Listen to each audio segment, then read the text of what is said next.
कंचन राज मुजफ्फरपुर। महादेव के भक्ति में तू पागल रहेलू, पागल रहेलू, तू पागल रहेलू।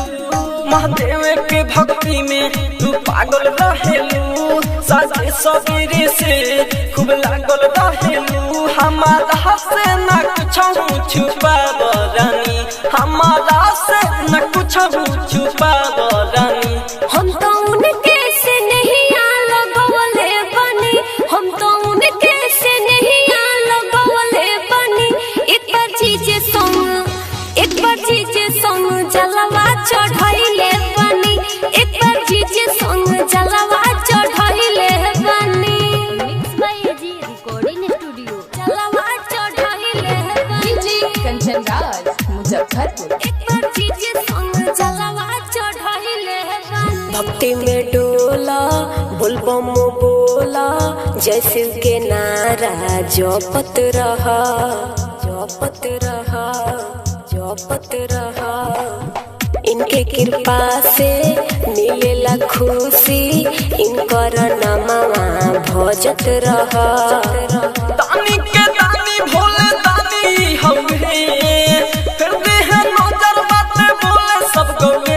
अपने पहाड़ पे रह सबके दे हंस जानी, अपने पहाड़ पे रह सबके दे हंस जानी। हम तो उनके से नहीं लगवले बनी, हम तो उनके से नहीं लगवले बनी। एक बार चीजे संग जलवा चढ़ाइले बनी, एक बार चीजे संग जलवा चढ़ाइले बनी। आप सुन रहे हैं एजी एंटरटेनमेंट चढ़ाइले बनी, डीजे कंचन राज मुजफ्फरपुर। एक बार चीजे संग जलवा चढ़ाइले बनी। उनके दया से लागल बा से राज राजधानी तो सुन लाना हो, सुन लाना हो, सुन लाना हो। अमित आशिक मांगिल माफी, उनकर डगरिया चुमलाना हो।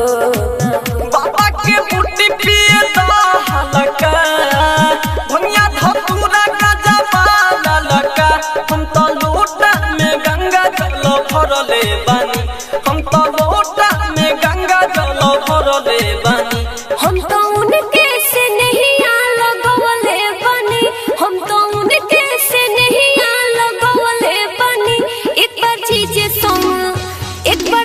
संग जलवा चढ़ाइले बनी, एक बार चीजे संग जलवा चढ़ाइले बनी।